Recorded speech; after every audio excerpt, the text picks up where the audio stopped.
விவசாயி அவருடைய விவசாய நிலத்துக்கு போயிட்டு இருந்தார். அந்த விவசாய நிலத்துல போய் பார்க்கும்போது ஒரு கழுகு, ஒரு அடிப்பட்ட கழுகு பறக்க முடியாம ஒரு விவசாய நிலத்துல இருந்துச்சு.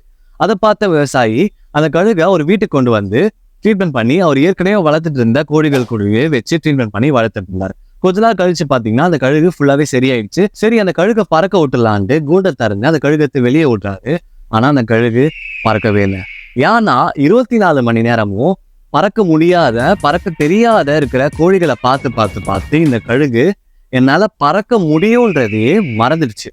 அதே மாதிரிதான் நம்மளும் மோஸ்ட் ஆஃப் த டைம் நம்மளுடைய என்விரான்மெண்ட்டை வச்சோம், நம்மளுடைய என்விரான்மெண்ட்டை நம்ம எப்படி எடுத்துக்கிறோன்றத வச்சுதான் நம்ம லைஃப் அமையுது. அதாவது நம்ம ஃப்ரெண்டும் நம்மள மாதிரி எதுவுமே தெரியாம உருப்படாம இருந்தோம்னா நம்மளும் அதே மாதிரி தான் இருக்கும். அப்ப நம்ம எதை மாத்தணும்னா, நம்ம பழகுற டாப் 5 பீப்புள் இருக்காங்கல்ல, அவங்களுடைய லைஃபோடைய எக்ஸாக்ட் ரிஃப்ளெக்ஷன் தான் நம்ம லைஃப். அப்போ நம்ம லைஃபை மாத்தணும்னா நம்மளுக்கு என்ன வேணுமோ அது சம்பந்தமான ஆளுகள்கிட்ட போய் பழகணும். அதாவது இப்ப எனக்கு வந்து நல்லா பேசணும்னா, ஏற்கனவே நல்லா பேசுறேன், நிறைய பேசிட்டு இருக்கவங்க கூட போய் நான் பழகணும். அதே மாதிரி இப்போ உங்களுக்கு நிறைய காசு வேணும்னா, ஏற்கனவே நிறைய காசு சம்பாதிச்சிட்டு இருக்கவங்க கூட போய் நம்ம பழகணும். அப்படி பழகும் போது பாத்தீங்கன்னா நம்ம மைண்ட் செட் வந்து டோட்டலா சேஞ்ச் ஆகும். இப்படிலாம் நிஜமாவே ஒருத்தவங்க பண்ணிட்டு இருக்காங்க, பண்ண முடியும், அப்ப நம்மளாலே பண்ண முடியும்ன்றது தெரிய வரும். அது மட்டும் இல்லாம நம்ம நிறைய விஷயத்த கத்துக்கலாம். அதை வச்சு நம்ம லைஃப் வந்து டோட்டலா சேஞ்ச் ஆகும்.